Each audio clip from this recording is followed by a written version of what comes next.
నమస్తే, welcome to special focus. ఏపీలో రాజకీయాలకు సంబంధించి పెద్ద ఎత్తున చర్చ జరుగుతున్న పరిస్థితుల్లో కాంగ్రెస్ పీసీసీ చీఫ్గా కూడా షర్మిల రాబోతుందనేటటువంటి ప్రచారం పైన ప్రజల్లో చర్చ జరుగుతుంది. అయితే దీనికి సంబంధించి ఓవైపు వైసీపీకి సంబంధించి ఏదైతే షర్మిల ఏపీలోకి రావడం వెనుక టీడీపీ పాత్ర ఉందంటూ, ఏదైతే టీడీపీ కూటమి అనేటటువంటి నేపథ్యంలో పవన్ కళ్యాణ్కి సంబంధించి కావచ్చు, ఇతరులకు సంబంధించి కావచ్చు పాత్ర ఉందనేటటువంటి వ్యాఖ్యలు చేస్తున్న పరిస్థితి. దీనికి సంబంధించి కొడాలి నాని కావచ్చు, అలాగే సజ్జల రామకృష్ణారెడ్డి కావచ్చు, నేరుగా ఇది చంద్రబాబు కుట్ర ఇది అంటున్నారు. అసలు షర్మిల రావడానికి చంద్రబాబు కుట్ర ఎందుకు అవుతుంది, అసలు ఏం జరగబోతుంది అనేటటువంటికి సంబంధించి మనతో ఉన్నారు ప్రముఖ హైకోర్టు అడ్వకేట్, సామాజిక ఉద్యమకారిణి రజనీ గారు ఉన్నారు మనతో. ప్రస్తుతం రజనీ గారిని అడిగి దీనికి సంబంధించినటువంటి విషయాన్ని మనం తెలుసుకుందాం. మేడం నమస్తే. ప్రస్తుతం ఏపీలో షర్మిల ఏపీ పీసీసీ చీఫ్గా రాబోతుందని నేను చెప్పడం, దీనికి సంబంధించి సజ్జల రామకృష్ణారెడ్డి కావచ్చు, కొంతమంది కావచ్చు, ఏదైతే దీని వెనక చంద్రబాబు ఉన్నాడంటూ ఆ పార్టీ వాళ్ళు ఉన్నారు, ఈ పార్టీ వాళ్ళు ఉన్నారు అనేటటువంటి వ్యాఖ్యలు చేయడం అనేటటువంటిది దీన్ని మనం ఎలా భావించవచ్చు అంటారు? ముఖ్యంగా ఏదైతే షర్మిలమ్మ గారు ఈ రాష్ట్ర రాజకీయాల్లో కాంగ్రెస్ తరపు నుంచి రావడం అనేది ఒక కుట్ర అనుకునే కంటే ఒక వ్యూహం అనుకుంటే బాగుంటుంది. ఎందుకంటే రామ్ గోపాల్ వర్మ గారు వ్యూహం తీసినట్టుగా చంద్రబాబు గారు తెర వెనకాల వ్యూహం నడిపించారేమో అనుకోవచ్చు. ఈసారి రాష్ట్ర ఎలక్షన్లని కత్తి మీద సాన్లా చూస్తున్నాడేమో చంద్రబాబు. ఎందుకంటే ఈసారి నిలబడకపోతే భూస్థాపితం అయిపోతుందేమో పార్టీ. ఎందుకలా? అదేంటది? 40 సంవత్సరాల రాజకీయ ప్రస్థానమే. అఫ్కోర్స్ 40 సంవత్సరాల రాజకీయ ప్రస్థానం అయి ఉండొచ్చు, 2 తెలుగు రాష్ట్రాల్లో కలిసి ఉండొచ్చు. మరెందుకు తెలంగాణ సర్దేసుకుంది? ఆంధ్రాలో ఎందుకు మళ్ళీ చిగురించింది? ఆంధ్రాలో ఇంత గొప్ప భారీ స్పందన ఎందుకు వచ్చింది? బాబుగారి వ్యూహం. బాబుగారి వ్యూహం ఎలా ఉంటుందంటే వారు వన్ సైడే. ఈరోజు పీకే అటువైపు నుంచి ఇటు రావడం, పవన్ కళ్యాణ్ గారు ఇటు రావడం, అదే రకంగా షర్మిలమ్మ కొత్తగా కాంగ్రెస్ పార్టీలోకి రావడం, ఇదంతా బాబుగారి వ్యూహమే. దాని వెనకాల కుట్ర అనకూడదండి, వ్యూహం అనాల. ఎందుకంటే 33,000 ఎకరాల రాజధాని భూములు కానీ, ఈరోజు సిపిఎస్ విధాన రద్దు చేయమన్నటువంటి గవర్నమెంట్ స్కూల్ టీచర్లు కానీ నిత్యం 26 రోజులు 25 రోజులు 30 రోజులు పైచులకు వస్తూ అంగన్వాడీ వాళ్ళ నిరసన సమ్మె కానీ, ఇక చాలామంది మీరు చూస్తున్నారు కదా, కలెక్టర్ ఆఫీస్ ఎదురు ప్రతిరోజు ధర్నాలే, సమగ్ర శిక్షణ యోజన అని కొన్ని. సో ఈ రకంగా జరుగుతున్న మూమెంట్లో ఖచ్చితంగా రాష్ట్ర రాజకీయాల్లో పెను మార్పు, పెను సంచలనం సృష్టించబోతున్నారు బాబుగారు. సో వీటన్నిటికీ షర్మిలమ్మ వ్యూహం అంటే, నిన్న మొన్నటి దాకా షర్మిలమ్మ తెలంగాణలో ఒక పార్టీ పెట్టి ఎవరు బేరం పెట్టి కొన్నారని సర్దేసింది. ఎందుకు ఈ పదం వాడుతున్నానంటే, పలుమార్లు ప్రభుత్వాలు ఇది అధికార పార్టీ వ్యక్తులు అడుగుతారు, పవన్ కళ్యాణ్ గారు పెయిడ్ ఆర్టిస్ట్ అని, ఎంత ప్యాకేజ్ అందిందని. మరి షర్మిలమ్మకి ఎవరు ప్యాకేజ్ ఇచ్చారు? ఎవరు ప్యాకేజ్ ఇస్తే అందింది? ఎవరు చెప్తే కాంగ్రెస్లో కలిసింది? కాంగ్రెస్లో పూర్తిగా కలిసిపోవడం ఏంటి? అసలు ఒక పార్టీ, ఒక వ్యక్తి పేరుతో పార్టీలు పెట్టడం ఏంటి? ఇప్పుడు తెలుగుదేశం పార్టీ ఉందండి, ఎన్టీఆర్ పార్టీ అని పెట్టారు ఎవడన్నా? జనసేన పార్టీ అని ఉందండి, పవన్ కళ్యాణ్ పార్టీ అని పెట్టాడు ఎవడన్నా? వైఎస్ఆర్ అట. ఏంటిది? ఒక వ్యక్తి ఎక్కడి నుంచి వచ్చాడు అబ్బాయి? ఏమన్నా రెడ్డి కాంగ్రెస్ పెట్టి చరిత్రలో మిగిలిపోయాడు అనుకున్నాడా? లేదే. కాంగ్రెస్ పార్టీ గొప్పతనం రాజశేఖర రెడ్డి గారిది, గొప్పతనం కాంగ్రెస్ పార్టీది, రాజశేఖర రెడ్డి గారిది కాదండి. గమనించాలి, మనం బాగా గుర్తుంచుకోవాలి.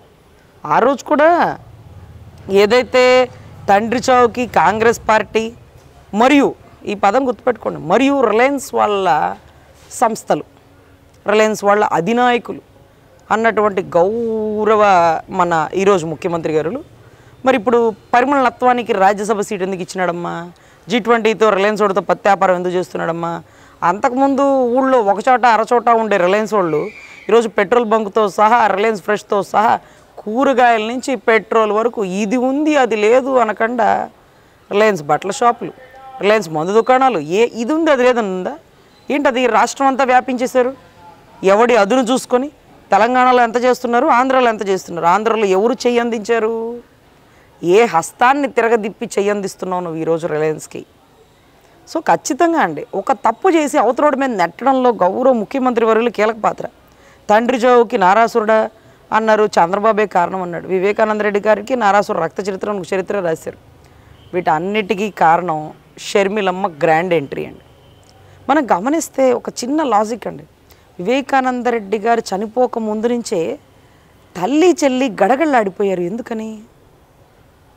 ఎందుకు ఈ పదం చెప్తున్నానంటే నాకు బాగా గుర్తు ఏంటంటేనంటే వివేకానంద రెడ్డి గారు మర్డర్ కేసులో షర్మిలమ్మ గారు ఒక స్టేట్మెంట్ ఇచ్చారు. ఏది? వివేకానంద రెడ్డి గారు బతుకున్నప్పుడు ఒక నెల ముందు బెంగళూరు భవనానికి వచ్చి ఒక మాట అడిగారు, అమ్మా నువ్వు కడప రావాలి, కడప నుంచి పోటీ చేయాలి అంటే, అయ్యో చిన్నాయన అన్నకు చెప్పినావా, అన్న కోపం అవుతుంది, అన్న ఊరుకోడు. ఎందుకు ఊరుకోడు? 151 సీట్లలో నుంచోబెడదాం అనుకున్నప్పుడు, ఏది 175 సీట్లు నుంచోబెడదాం అనుకున్నప్పుడు ఒక్క సీటు తల్లికి చెల్లెలకి ఎందుకు ఇవ్వలేదు? అంటే రాజకీయంలోకి ఆయన ఒక్కడే ఎదగాల, తండ్రిని కూడా ఎదగనివ్వడా? అందుకే తండ్రి చావుకి కొద్దో గొప్ప పాత్ర ఉందా? మరి ఎందుకు తల్లి చెల్లి అంటే వివేకానంద రెడ్డి గారు చనిపోయాక వణికితే దానివల్ల అనుకోవచ్చు, చనిపోక ముందు నుంచే తల్లి చెల్లి భయపడుతున్నారే, కంపల్సరీగా పని చేయాల్సిందే అన్నట్టుగా ఎలక్షన్ పబ్లిసిటీ చేశారే. ఎలక్షన్ అయిపోయాక ఆవిడ ముందే సర్దుకుని వెళ్ళిపోయింది తెలంగాణకి. పాపం తల్లికి మొన్న రాజీనామా చేపి చావును పంపించేశాడు. ఏంటిది? సో ఖచ్చితంగా ఈ చావుకి ఆ కుటుంబానికి ఒక తీరని బంధం ఏదో ఉందండి. ఆ ఫ్లైట్ యాక్సిడెంట్కి అంటే యాక్చువల్లీ ఆ ఫ్లైట్ కొడుకు గారు కూడా ఎక్కాల్సిందేమో, మరి ఎందుకు ఎక్కలేదు? అసలు ఫ్లైట్ యాక్సిడెంట్కి సంబంధించి ఒకరిద్దరే వెళ్ళడం అంటే ఫ్లైట్లో ఎప్పుడు ఇద్దరే ఉండరండి, ఒక 2, 3, 4 సెక్యూరిటీ గార్డ్స్ ఆయనతో పాటు ఉంటారు. ఆ రోజు ఏంటో ఎవరిని తీసుకుని వెళ్ళకుండా ఆయన ఇక్కడెక్కి అక్కడ దిగేలాగా, మరి ఏం జరిగిందో తెలీదు. ఫ్లైట్ అంతా బాగానే ఉందని రిపోర్ట్ కూడా ఉంది, ఫ్లైట్ నడిపేవాడు కూడా హైలీ ఎక్స్పీరియన్స్డ్ పర్సను. ఇదేమన్నా స్కెచ్చా? అంటే నిజంగా పులివెందుల పులిబిడ్డ సునీతమ్మ వేసినట్టుగా సిబిఐ ఎంక్వైరీకి వేసి ఉండాల్సింది సార్. తండ్రి మీద ప్రేమ ఉంటే. తండ్రి ఎప్పుడు చచ్చిపోయాడు? అప్పుడు కాంగ్రెస్లోంచి విలీనం చేసిన, అంటే కాంగ్రెస్లో విలీనం ఉన్న పార్టీని విచ్ఛిన్నం చేయడానికి తండ్రి చావు కారణంగా వాడుకున్నాడా, లేకపోతే తండ్రి చావుకి కారణమయ్యాడా, లేకపోతే తండ్రి చావు కూడా ప్రీ ప్లాన్డ్ స్కెచ్చేనా అని చాలామంది రాష్ట్ర ప్రజల్లో పలు విధాలుగా ప్రశ్నలు సంధిస్తున్నాయండి వాళ్ళ మనసుల్లో. మరి ఎవరు ఇవి నివృత్తం చేయాలో మాకైతే తెలియట్లా. ఎందుకంటే కాంగ్రెస్ పార్టీకి జగన్మోహన్ రెడ్డి గారికి రాజశేఖర రెడ్డి గారు ఉన్న దగ్గర నుంచి పడదండి. ఎందుకంటే రాజశేఖర రెడ్డి గారు ఒకానొక టైంలో అసెంబ్లీలో చెప్పారు, నిజంగా నా బిడ్డ ఈ తప్పు చేసి ఉంటే నా బిడ్డని ఉరి తీయడానికి కూడా నేను వెనుకంద వేయను, నా బిడ్డని అరెస్ట్ చేసినప్పుడు కూడా నేను అడ్డుపడను, తప్పు చేసినోడికి నేను ఎప్పుడూ సహకరించను అన్నాడు. ఆల్రెడీ మనోడు తప్పు చేశాడు, తండ్రి ఏమో రాజకీయం కోసం సహకరించను అంటున్నాడు. తండ్రి ఉంటే కదా ఈ బాధ, తండ్రి లేకపోతే ఏ బాధ లేదేమో అని అనుకున్నాడని మనం చెప్పలేమండి, ఎందుకంటే ఆధారాలు లేవు కదా. ఈరోజు కొంతమంది అంటారు రంగ గారికి చావుకు కారణమైనటువంటి టీడీపీ పార్టీ అని. మరి ఏమో వాడు సిబిఐ ఎంక్వైరీ చేసినాడా? ఏమయ్యా వాడు ఏమైనా పొడుస్తుంటే చూసినాడా? లేకపోతే వాడు కడప బాంబులు కొనుక్కొచ్చినాడా? ఎట్లా చెప్తావు? నువ్వు ఎట్లా చెప్పినావు, నేను అట్నే చెప్తున్నా. మీ నాయన చావుకి కారణం నువ్వై ఉండొచ్చేమో, అందుకే నీ తల్లి చెల్లి వివేకానంద రెడ్డి గారు చనిపోక ముందు నుంచే గజగజ వణుకుతున్నారేమో. Congress party TDP party Vivekananda Reddy గారు బతికున్నప్పుడే కలవబోతుందేమో. వివేకానంద రెడ్డి గారు బతికుంటే కాంగ్రెస్ని టీడీపీని కలిపేస్తారన్న ఉద్దేశంతో నువ్వు వివేకానంద రెడ్డి గారు అడ్డు తొలగించావేమో. ఏమైనా అయి ఉండొచ్చు. సో ఆ రోజు చిన్నాయన చనిపోవడం, కాంగ్రెస్ పార్టీ కనుమరుగైపోవడం, ఆ రోజు చిన్నాయన చనిపోవడం, దాన్ని ఆసరాగా తీసుకొని రాష్ట్ర ప్రజలను నమ్మించి టీడీపీని రాష్ట్ర ప్రజలకి దూరం చేయడం, ఇవన్నీ కూడా ఒక వ్యూహమేనండి. అప్పట్లో నీ వ్యూహం పారింది, ఇప్పట్లో నీ వ్యూహం రిలీజ్ కూడా అవ్వట్లే. ఇకపోతే చంద్రబాబు గారి వ్యూహం. సజ్జల గారికి మీరేం సమాధానం చెబుతారు మేడం? దీని వెనక చంద్రబాబు ఉన్నాడు, ఆ పార్టీలో ఉండే ఈ పార్టీలో ఉండే అంట వెనక ఏది మన షర్మిలమ్మ గారి రాక వెనకాల ఎలా తెలిసింది సజ్జల బాబాయ్ నీకు? బాగా తెలుసుకున్నావే. ఖచ్చితంగా బాబు గారి వ్యూహమే, గుర్తుపెట్టుకో. కేవలం క్రిస్టియాలిటీ ఓట్లు, నీ పక్కనుండే కొన్ని ముస్లిం ఓట్లు, నువ్వుగా సంపాదించుకున్నటువంటి కొద్ది గొప్ప 35, 45 ఓట్ బ్యాంక్ ఉంది కదా, అది కదలట్లా. అది ఏం చేసినా కదలట్లా. వాళ్ళని ఒక ట్యాప్లోకి దించేసో, అది నీ వల్ల కాదు సాధ్యమైంది. ఆ రోజు నిన్ను చూసి ఓట్లు ఇలా షర్మిలమ్మ పాదయాత్ర, అనిల్ గారి సుస్థిరమైన ప్రార్థనల వెనకాల వచ్చిన ఓట్లవి మళ్ళీ వాళ్ళిద్దరినే బరిలోకి దింపుతున్నారు. ఇక చూసుకున్న సావిరంగా వారు వన్ సైడ్ అవుతుంది, మీ ఓట్లు చీలిపోతాయి. టీడీపీ జనసేన ఓట్లు అంగుళం కూడా కదలవు. ఏదైతే కాంగ్రెస్ పార్టీ అన్ని చోట్ల పోటీ చేయబోతుంది సజ్జల బాబాయ్కి ముందుగానే తెలిసిపోయింది. సో ఖచ్చితంగా మీ ఓట్ బ్యాంకింగ్ పూర్తిగా చెలబోతుంది, మీ పార్టీ విచ్ఛిన్నమైపోతుంది, మీ పార్టీ భూస్థాపితమైపోయి దాని మీద కాంగ్రెస్ పార్టీ చిగురించబోతుంది. ఆల్రెడీ మీ నాయకులు సర్దుకొని వెళ్ళిపోయారు.